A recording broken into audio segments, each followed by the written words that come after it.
Hello friends, today we are celebrating International Yoga Day.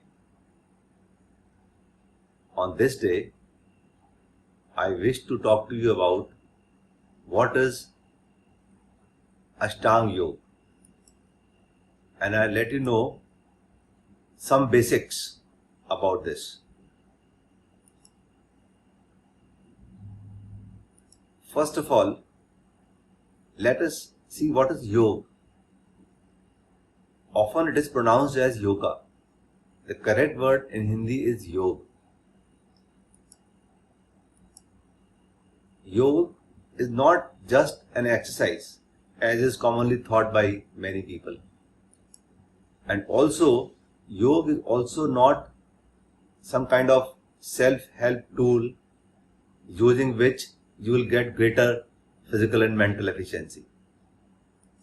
In fact, yoga is a wholesome science and it teaches you step by step and thereafter stage by stage, takes you from known to unknown. In fact, like any other science, it urges you to do experiment with it and experiment every step, and just don't believe it because people say it gives you this benefit and that benefit. The fundamental of science is, if you do the experiment in the way the book is telling you, you will get the same result in the end.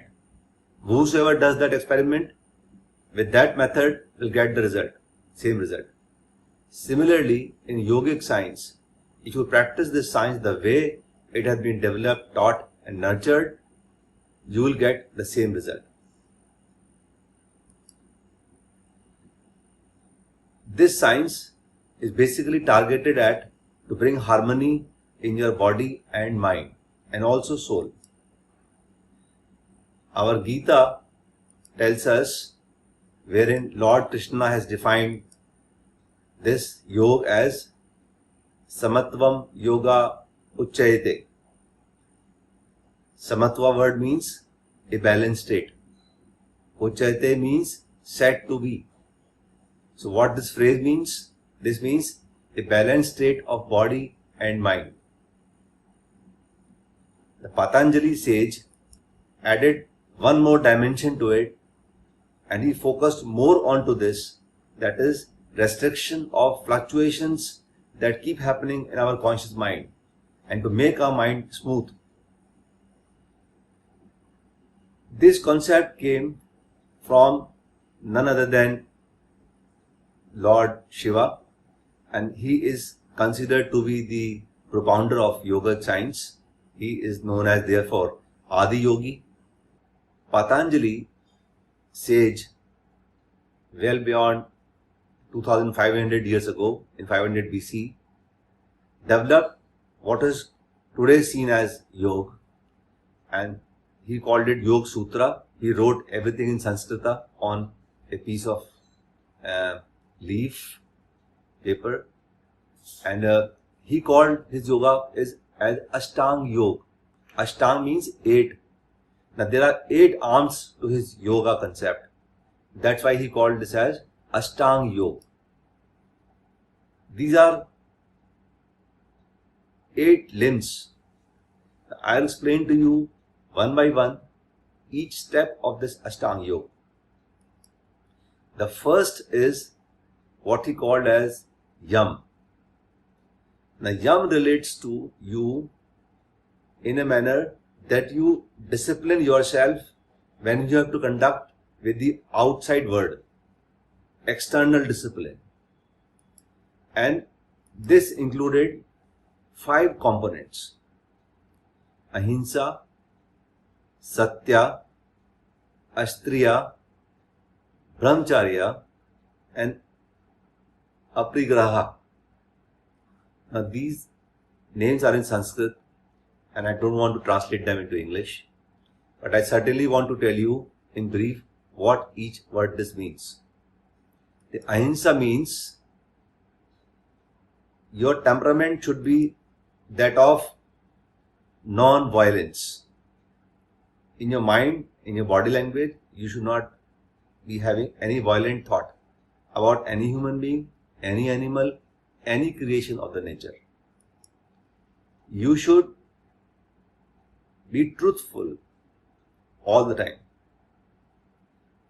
Third is, you should not in your mind any thought of stealing something from somebody.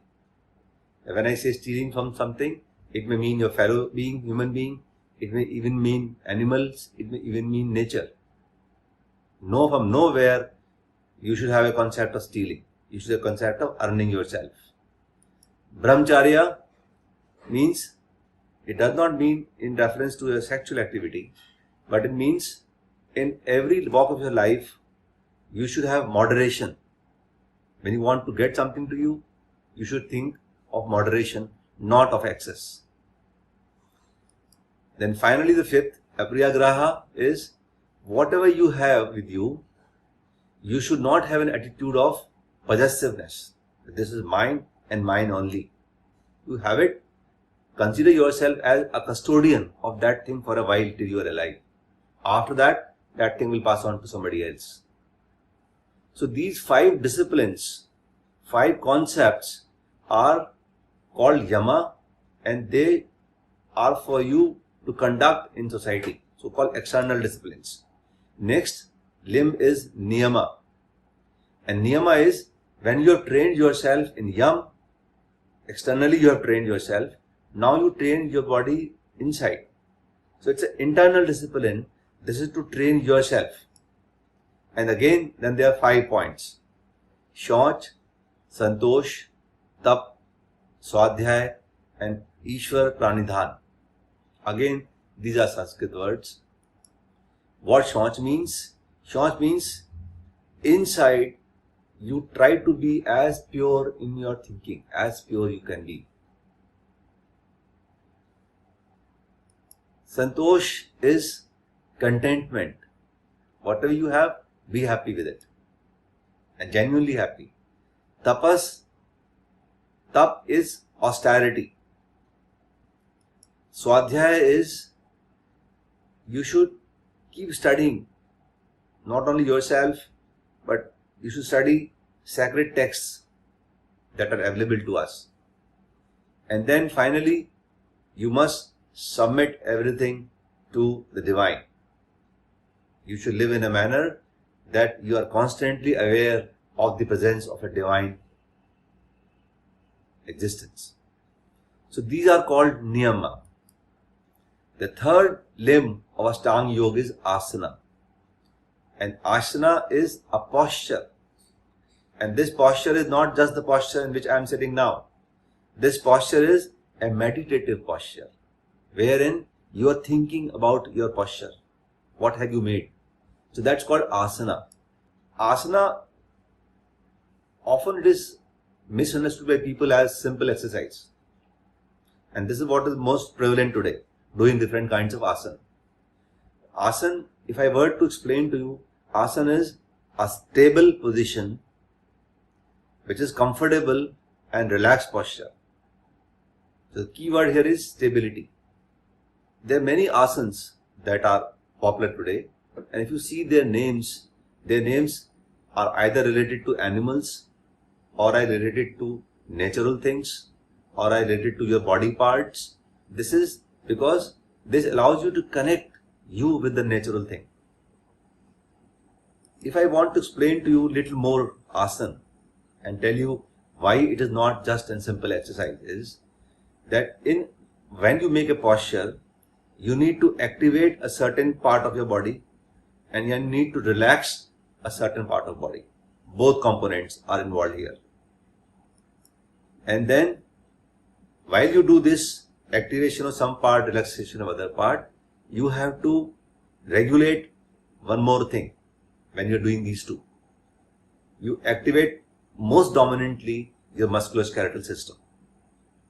And you also activate your visceral and autonomic and endocrinal system.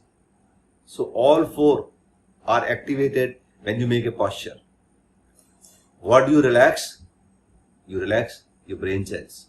You relax your mind. And what you regulate? You regulate breathing. When you are making a particular posture, in process of making a posture and in process of maintaining the posture, you have to regulate inflow and outflow of the breathing. So there are three components to each asana, friends. Now when you activate the musculoskeletal system and other parts of the body, as I just said, you get stability, you get a balance in your body, you get flexibility in your body, and you stretch the various parts of your muscle, fascia, tendons, ligaments, all these things. And while this is going on, your mind should be on your own body, relaxed, and then mind is thinking which part of my body muscle is contracting, which part of my body muscle is relaxing. So you perceive all these events that are taking place inside your body at the time when you're doing an asana. When you flex your body, when you stretch your body, what you actually do is, when you stretch the tissue, you squeeze the tissue. So the interstitial fluid which is accumulated in your body as a stagnant pool of fluid is squeezed out and is pushed into the circulation. If I were to tell you a bit of physiology here, because I'm a doctor, that when your blood flows towards each cell, the nutrients and oxygen will not directly enter from blood to the cell. From blood, it goes for a while into liquid medium, which is a fluid flowing all around the cell. And it swims into this interstitial fluid and then it goes to the cell. Cell uses the nutrition, respiration, metabolism, and then throws the excretory product into this pool of fluid, the interstitial fluid. Now imagine if this interstitial fluid is stagnating in your body, the nutrient will come in this fluid and so will be the excreta of the cell that will also come in the fluid. And this fluid will accumulate around the cell. Now imagine yourself surrounded by filth. Imagine yourself surrounded by less of nutrition.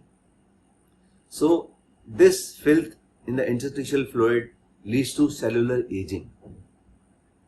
When you do stretching exercises of your body, when you do flexibility exercise of your body, you squeeze the body, the interstitial fluid is displaced into circulation and is replaced by fresh fluid. And that is the concept of prevention of aging by doing this asanas. As if you have revitalized your body. Stability and balance. When you make a particular position, you attain a particular geometry. And when you make the geometrical position and you are in the direction with the north, south, east, west, the way the energy flows in our cosmos, then you can actually gain energy directly from cosmos. To gain energy in your body, you need food, right? You need water, liquids, you eat, and you metabolize your food, and then you create energy from inside. That is how most of us do it. Remember our ancient rishis and sages. They will sit under a tree in a particular meditative posture and they will not eat for months. How were they gaining energy? They were gaining energy by being in a particular position and in alignment with the cosmos. So they would directly imbibe energy from cosmos. And this is possible if you make a correct asana position. And by perception, you do what is mental decluttering. Another point about asana is, which is called repose. Pose and repose. What does it mean? That when you make a pose, the repose means that you retain that pose for certain while. And this certain while is very crucial element. As you can see here in this asana, Haspadasana, I have tried to maintain this position for a while. This is repose. And you have to come back again in the normal position. Similar thing in the another asana. This is Baddha Konasana. I would like you to appreciate that whenever you attain a position, you need not be very brisk. Be gentle, slowly attain the position, and once you attain the position, maintain the position for a while. And when you are making the position of the body, the pose, think about your own body at that point, and also regulate inflow and outflow breathing. So this is another asana, Bandha Konasana. The next limb of Ashtanga Yoga is Pranayama, which means breath control. This is common knowledge to everybody, that you have to, with certain amount of awareness, you have to learn to control your breathing process, and this kind of control affects your autonomic nervous system. The first prerequisite of pranayama is that you have to do in a particular posture. You have to sit vertically erect, spine straight, and you should be in a comfortable, quiet environment. As the name suggests, the prana means breath and ayama means you are controlling the breath, and controlling in the sense that it should be done in a regulated fashion. It should be done in a directed manner. Your mind is directing the breath, and then you are controlling it in a certain manner. So when the breath is with these three adjectives, that breath becomes pranayama. What is the meaning of control? In every breath, you have inspiration phase, then inspiratory hold. Take a breath in, hold for a while, then expire, exhale, and then hold for a while, expiratory hold. So there are four components in the holding process. The inspiration in Hindi, in yogic language, is called purak or shwas. The inspiratory hold is called antekumbhak. Antekumbhak means you've taken the breath in and you're holding it. And then expiration is called rechak or pashwas. And expiratory hold is called vayakumbhak. So it is important to understand that you're not doing inspiration, expiration in a run. You're doing inspiration and hold, expiration and a hold. And the ratio of this is 1:4. That means if you inspire in a certain amount of time, you have to hold 4 times of that. Now this is very difficult, let me confess. 4 is given in text, but most people are recommending only 2, right? So you hold for twice, and then you exhale in the twice time period, and then hold for how long? As much as you can. It's not specified. So the ratio of inspiration, inspiratory hold and expiration is very critical, and that is what you have to learn over a period of time. The next part of this Ashtanga Yoga is Pratyahara, which means withdrawal of senses. Now, I'll take a couple of seconds to explain this to you. Now, if you look at this diagram here, and imagine that this is the center is your body, and on the outside of our body there are certain organs which are called indriya. One group of indriya which is depicted in this diagram in green petal is called karma indriya. We do certain amount of action through that indriya. Mouth, feet, anal verge, genital area. So these are karma indriya. On the other side of this graph, there are certain petals which are showing you sense organs, the jnana indriya. Now, through these sense organs, we perceive external stimulus to us. That is the single most important characteristic of human beings, the perception. So we have 5 indriyas which are called jnana indriya. Now, it is with the help of these indriyas that we are connected to the external world, external atmosphere all the time. Now, what I am saying is that you have to withdraw from external influences. This means first you shun your response organs, the karma indriyas. It's very simple. You stop moving, stop doing anything by your hands, sit quietly. So action indriyas can be silenced very easily. But then when you have to shun the sense organs, the jnana indriyas like that, You can close your eyes, stop seeing, right? You can be quiet, stop thinking. But the most difficult part is to stop perceiving through your ears. Ears are open and you will always hear something or the other, and that is what will disturb. But you have to learn this art of quietening your auditory inputs also. So when a state arrives that your karma indriya are quiet, your jnana indriya is quiet, they are all blunted, nothing is coming through them inside the body, then what you do, in your own body, you generate a sensation from inside, in your own imagination, and you send that sensation to your own intelligence, and then everything goes to your emotional mind. So you have withdrawn from outside and you're concentrating on your inside and building up inside. This is what is called Pratyahara, the conscious withdrawal of energy from external senses. Next limb is dharana, concentration. Dharana means that you have to be sitting quiet and your concentration is directed to one particular thing. The steady focus is directed to one particular thing. This binding could be to a place, to a human being, to an individual, to an idea, or to an object. You're concentrating on that thing only for a while. This is called dharana. And then next limb is dhyan. Dhyan is meditative absorption. What does this mean?